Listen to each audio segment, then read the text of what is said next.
Today, I want to talk about one simple concept that will boost your LinkedIn reply rates by over 150%. And no, it's not some complicated system that takes weeks to set up or some magic AI tool that barely works. It's a lot simpler than that. What I'm talking about is something that 99% of people overlook when doing LinkedIn outreach. This one thing can completely transform your outreach from getting completely ignored to having prospects begging to speak with you. So what is it? It's understanding cultural significance in your messaging. The truth is, international markets are a goldmine and nobody's talking about it. Until now, global regions like Europe and Asia have been frustrating. The regulation on cold email and paid ads have made it almost impossible to break into these markets, meaning there are millions of potential customers that don't see your targeted ads and cold emails almost at all, meaning there are millions of potential customers that don't see your targeted ads and cold emails almost at all, leaving a huge gap in the market, which is why in this video, I'll be explaining exactly what you need to do to take your LinkedIn outreach international. And it all comes down to understanding how to personalize your messages for foreign markets. So we're going to be covering 5 important cultural blind spots that are killing your international LinkedIn campaigns and find exactly how to fix each one. By the end of this video, you'll have a very clear blueprint for crafting messages that will turn you into your very own Mr. Worldwide. Blind spot number 1. Let's start off with an easy one. Time zones. I'm sure you've all heard of them, right? Not much of a big deal when you're sending messages to people in your hometown, but timing is everything in international outreach. When I was running campaigns for Savvy Capital, we were getting almost no responses from our Asian prospects. Then after scratching my head for ages, wondering where I fucked up, I realized we were sending messages at 2 a.m. their time. By the time they woke up, our message was buried under 50 other ones. So, how do you go about sending outreach messages at the right time? Here's how you can fix this problem. First, use a tool like World Time Buddy to map out the best times to reach out to your international prospects. Most professionals, catching them at the start of their workday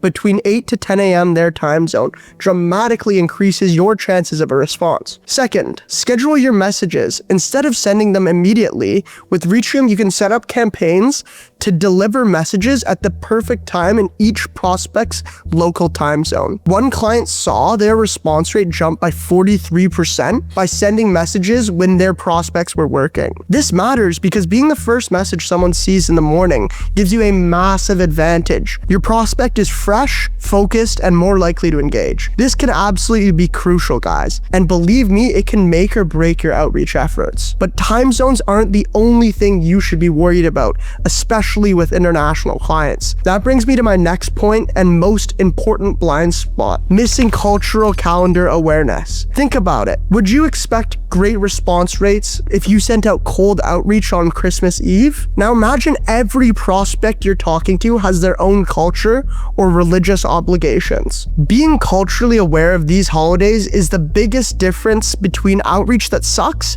and outreach that truly resonates with clients. One financial advisor I worked with couldn't understand why his Middle Eastern prospects went silent for weeks. I was wondering what went wrong, and then I figured it out. Even though we were technically scheduling our messages in their time zone, we hadn't considered that it was Ramadan. That meant that the normal working hours when we were sending our messages did not apply to that entire month. Instead of starting their day at 8 to 10 a.m. in their time zones, they were starting work a little later at around 12 to 1 p.m. on account of them fasting all day. See that couple hour time change? It can be the difference between your messages being seen or your messages being buried in the dirt. But I've got you covered for that. And here's how to get this right. First, you create a cultural calendar for each region you've been targeting. Google Calendar lets you add holidays for different countries. It takes about 5 minutes and saves you from embarrassing timing mistakes. For example, when sending out outreach during Chinese New Year's, which many businesses shut down for a week, or during Diwali in India, might mean your messages get lost forever. But don't stop there. Now here's the real game changer. Use these holidays as conversation starters. A simple, "hope you enjoyed Eid celebration with your family" shows cultural awareness that immediately sets you apart from the generic outreach, "hey, how are ya?" One simple change like this can turn you into an international outreach king. Why does this matter? Because showing awareness of cultural moments demonstrates respect. Proving you've done your homework instead of sending them the same generic-ass template message to everyone. The question of respect is something I also want to touch upon, because it's an integral piece of the communication puzzle, especially when it comes to global outreach. Blind spot number 3 is using one communication style everywhere. This is where most people really mess up. They assume what works in America is going to work everywhere else. But the fact of the matter is, people are different. They are raised with different values, different customs, and traditions. And a part of that is how they communicate. Americans typically prefer direct, straight-to-the-point communication. But try that in Japan and you'll be seen as rude and unprofessional. When we were setting up campaigns for Yanni Capital, targeting Eastern European prospects, our typical American-style messaging were failing miserably. After rebuilding our approach with a more relationship-focused style, reply rates jumped from 5% to 34%. So when you're doing global outreach, you cannot afford to get lost in translation. Here is your action plan. For European markets, especially Northern Europe, focus on credentials and data first. They value expertise and evidence before building relationship. For Asian markets, particularly Japan, South Korea, and China, use more formal language, acknowledge titles, and build relationship groundwork before making any request. This goes a really long way. In the Middle Eastern countries, relationship building should come first. Take time for pleasantries and personal connection before doing business. Once again, another reason why you need to read between the lines of standard outreach advice. Getting straight to the point doesn't work everywhere. Latin American cultures often appreciate warm and personal touch in communication. Cold, purely transactional messaging rarely performs well. So let me give you a solid example. Here's a message I sent that bombed with the Japanese prospects. "Hey Takeshi, saw you worked in the fintech investment. Let's jump on a call tomorrow and discuss if we can help you find better startups." As you can see, I'm referring to this client by their first name and got straight to the point with my offer.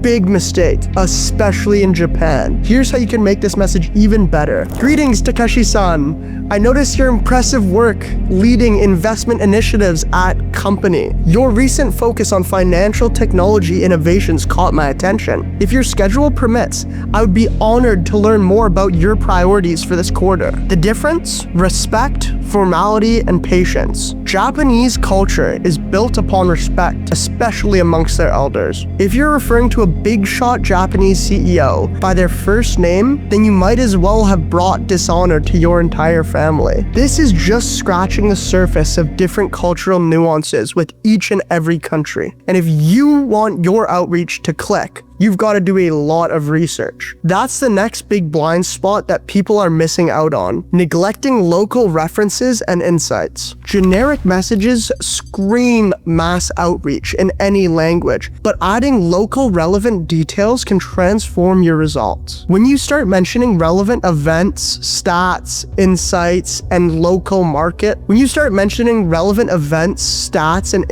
in the prospect's local market, that's when they start listening to what you have to say. Here's how you can do this too. For every 15 to 20 minutes researching the business environment, first, spend 15 to 20 minutes researching the business environment of your target market. Ask a couple important questions. What regulatory changes are happening? What economic trends are they facing? What's the leading industry in their market? Second, mention a specific local insight in your opening message. This could be a recent business news story, a regional economic trend, or a local business challenge. For example, instead of "Hi Thomas, hope you're doing well. I help financial advisors get more clients." Try "Hi Thomas, with the recent EU regulatory changes affecting the German financial advisors, many firms are looking for new client acquisition strategies that comply with the updated framework." Doing your homework is key to getting your clients to respond to you. And when you're including references that are tied directly to the client's business landscape,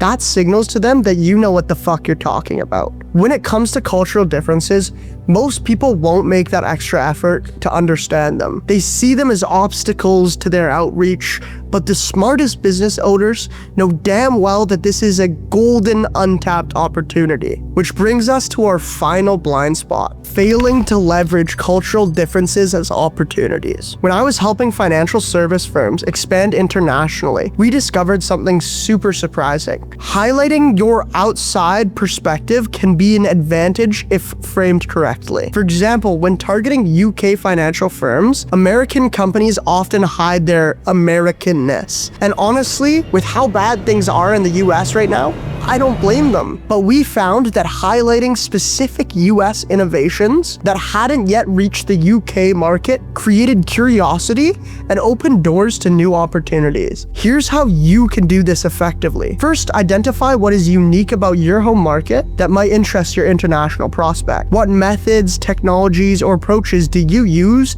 that aren't common in that region? Second, position yourself as the bridge between the markets, not as an outsider trying to push them in. Phrases like "I've helped companies in your country adopt successful strategies from their region to address specific challenge." This creates intrigue. If you want to stand out on LinkedIn, you have to be doing something different than everyone else. I don't mean that in an obnoxious way. I mean that you've got to figure out a different approach to your outreach that makes you unlike all other competitors. By using cultural contrast to your advantage, you can expect to grow your business in no time. The truth is, most people will continue blasting the same generic messages worldwide and wondering why their international outreach fails. But not you though, right? Because you know better. By implementing these 5 strategies, you will transform your international LinkedIn outreach from ignored spam into meaningful conversations that generate real business results. But everything I mentioned in this video